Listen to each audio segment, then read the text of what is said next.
Straight now to the White House and the president there, where he's going to deliver his remarks on efforts to lower prescription drug costs. Hopefully being able to negotiate with manufacturers for the best deal and for the first time ever. Let's listen in. This is a long time in coming. Bill, we started doing this 25, 30 years ago, seeing we could do something about these outrageous prices, give people a fighting chance. Unless you needed the drugs yourself or knew someone who did, it wasn't as real. But boy, we've been fighting Big Pharma for a long time, a long, long time.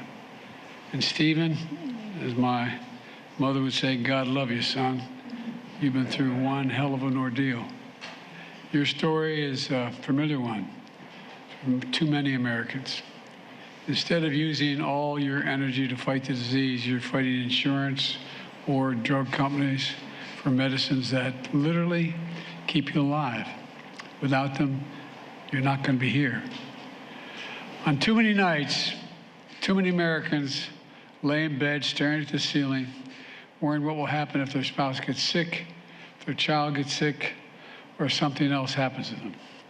And I should have said at the outset, as I look out in the audience, there's a lot of people who are in this fight, some even before me, that it just is amazing. I want to thank you, the people sitting in front of me, the members of Congress, the organizations you've belonged to, for making this happen. It wouldn't happen without you. And that's not hyperbole. Thank you, thank you, thank you, thank you, thank you. I'm serious. I'm deadly earnest about it. I really am, so thank you. You know, questions you lie in bed and wonder about. I remember we lived in a 3-bedroom split-level home with 4. We weren't poor, just a normal middle class, I guess technically lower middle class family, but in the development of homes in the bulk of my childhood, that had a 3-bedroom split-level home that had 4 kids and a grandpa living with us. And you could hear everything in the house. I remember one night, this is God's truth, I remember one night, I guess I was a sophomore or junior in high school, and here the headboard of my dad's bed, I could tell my dad was restless in the next room. Next morning, I got up and asked my mom, I said, what's the matter with Dad? He said, her company just said they're not going to pay insurance anymore, health insurance. Well, you know, that's tough enough. But imagine when you have life-saving drugs you need to keep you alive. Do you have enough insurance? Can you afford your medical bills? Do you have to sell the house in order to pay for everything? For all of you out there, I get it, and millions of Americans get it. And I promise you, I'm going to have your back, and I'll never stop fighting for you on this issue, nor will Kamala, nor will Kamala.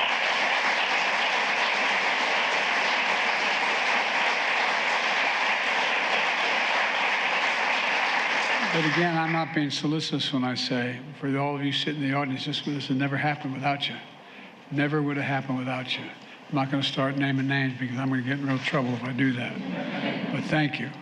2 weeks ago, we celebrated the first anniversary of the Inflation Reduction Act, which in a sense is misnamed. We did lower inflation, but there are many other things in that legislation. One of the most significant laws ever enacted, especially when it comes to reducing the cost of prescription drugs. We pay more for prescription drugs than any other major economy in the world. Than any other major economy in the world. You can walk into a local drugstore across the country, you're paying 2 to 3 times more for the exact same prescription manufactured by the exact same company that it would cost you in Canada or France or anywhere else around the world. Think about that. A drug company that makes a drug here in America, if it's sold in Chicago, you can buy the same drug in Toronto or Paris cheaper than you can buy it in Toronto. In Chicago. And unlike other parts of the healthcare system, Big Pharma got a special carve-out that stopped Medicare from negotiating prices of drugs through Medicare. For years, advocates like many of you in this room have worked tirelessly to change that and give Medicare the power to negotiate lower prescription drug prices, just like the Department of Veterans Affairs does right now. It matters. VA pays 50% less than Medicare can and negotiating the same lower prices. For years, Big Pharma blocked this. They kept prescription drug prices high to increase their profits, to extend patents on existing drugs to suppress fair competition instead of innovating. Playing games with pricing so they could charge whatever they can. But this is finally, we had enough votes by a matter of one to beat Big Pharma. Well, we did it.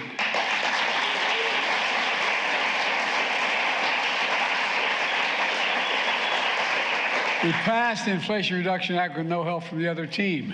Every single person on the other team in the Congress voted against it. Every single one. And we're in a situation here where the law finally gave Medicare the power to negotiate lower prescription drug prices. And by the way, negotiating drug prices alongside other provisions of this law isn't just going to put more money back in the pockets of millions of Americans across the country, it's also going to lower the federal deficit.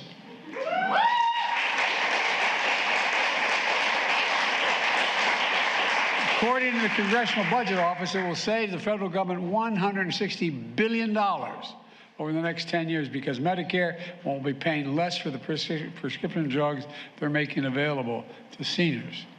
The Inflation Reduction Act is already making a huge difference. Take insulin, as referenced by Stephen. That drug cost $10 to make. The guy who invented the drug, who came up with it, didn't patent it because he wanted it available for everybody. But drug companies are charging 30 times that $10, or more than that. Now, because of the Inflation Reduction Act, seniors on Medicare, like Steve, are paying $35 a month instead of $400 a month. And it matters. 3 months after the Inflation Reduction Act went into effect, all three of the major insulin manufacturers lowered their prices for insulin for everyone. For everyone, not just seniors, everyone. That's originally what I had proposed, everyone. We lost on getting everyone, but we kept seniors. When we act, change happens. You know, and today I'm proud to announce that Medicare has selected the first 10 additional drugs for negotiation under the Inflation Reduction Act. 10 additional.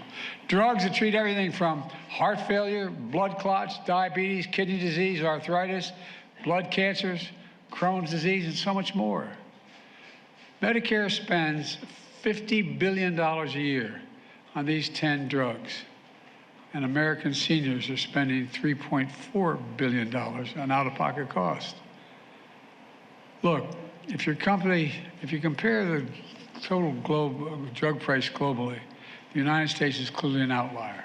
For example, one of the selected drugs that treats blood clots costs about $80 for a monthly prescription in Canada. The same exact drug in the United States, made by the same exact company, costs over $270 a month, made by the same company here in the United States of America. Triple the cost, just crossing the border. Think about that. Big Pharma is charging Americans more than 3 times what they charge other countries, simply because they could.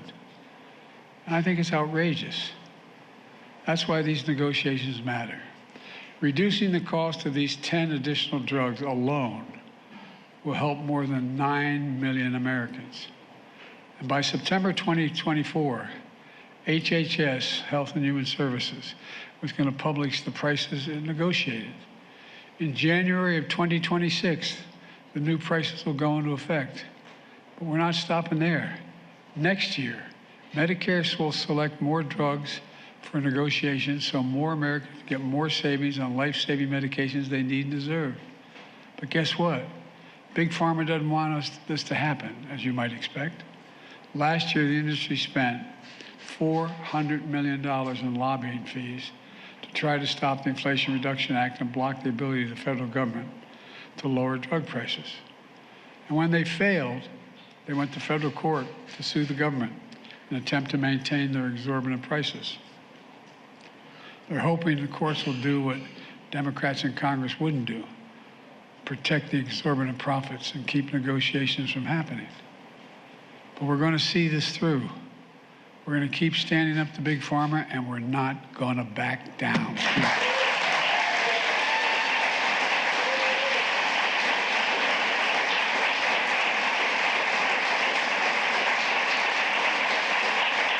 Hi, everyone. George Stephanopoulos here. Thanks for checking out the ABC News YouTube channel. If you'd like to get more videos, show highlights, and watch live event coverage, click on the right over here to subscribe to our channel. And don't forget to download the ABC News app for breaking news alerts. Thanks for watching.